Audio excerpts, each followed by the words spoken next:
Les marchés poursuivent leur dégringolade en Asie. Les bourses sont toutes terminées en forte baisse. C'était le cas à Shanghai, par exemple, qui a reculé de 8% et qui perd plus de 30% depuis le mois de juin. C'était le cas aussi à Taïwan, au Japon. C'est la Chine qui inquiète. Vous avez sans doute entendu parler cet été du refroidissement de l'économie chinoise avec une série de chiffres assez mauvais en ce qui concerne les exportations qui sont en baisse, les importations qui sont aussi en baisse, la production sortie des usines qui recule également.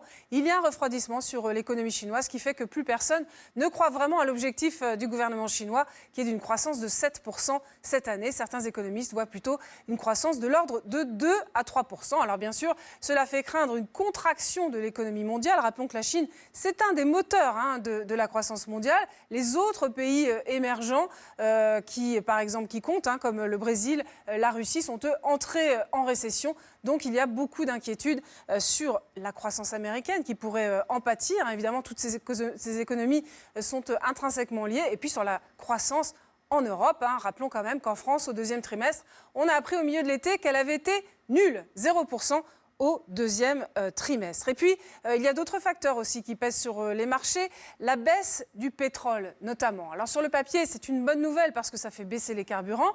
Seulement, voilà, les économies qui sont très dépendantes du pétrole, l'Amérique latine, le Moyen-Orient, l'Afrique, sont aussi en perte de vitesse à cause de la baisse des matières premières. Et cela impacte aussi tous les pays qui font du commerce avec eux.